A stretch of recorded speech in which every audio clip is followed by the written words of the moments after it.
Позвольте мне прочитать письмо, которое я получил.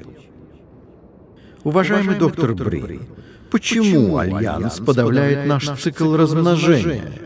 Искренне ваш, обеспокоенный гражданин. Так точно. Спасибо за письмо, гражданин.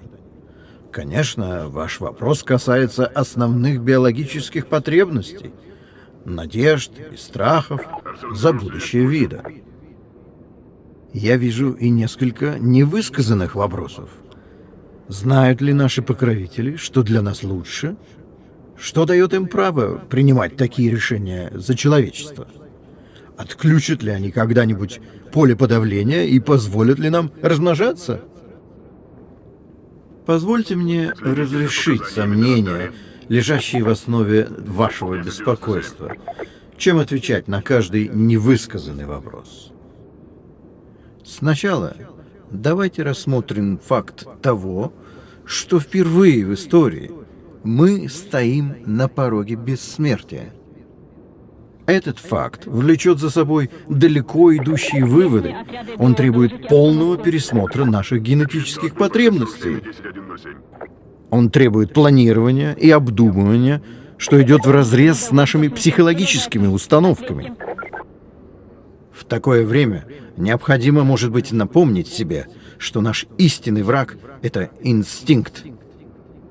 Инстинкты воспитывали нас, когда мы только становились. Инстинкты заботились о нас и оберегали нас в те тяжкие годы, когда мы делали первые орудия, готовили скудную пищу на костре и вздрагивали от теней, скачущих на стенах пещеры. Но инстинкт неотделим от своего двойника в суеверие. Инстинкт неразрывно связан с необдуманными импульсами, и теперь мы видим его истинную природу.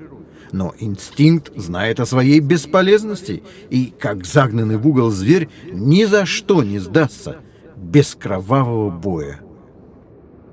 Он может нанести человечеству смертельную рану. Инстинкт создает своих тиранов и призывает нас восстать против них. Он говорит нам, что неизвестное — это угроза, а не возможность. Инстинкт хитро и незаметно уводит нас с пути изменений и прогресса. Поэтому инстинкт должен быть подавлен.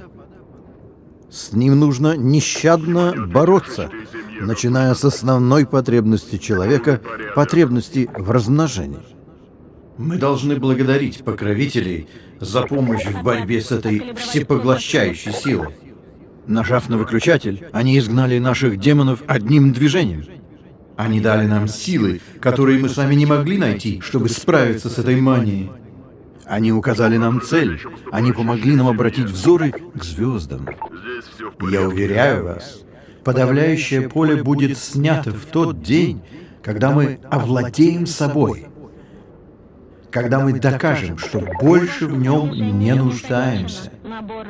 И этот день превращения, по сведениям из надежного источника, недалек. Проверить численность.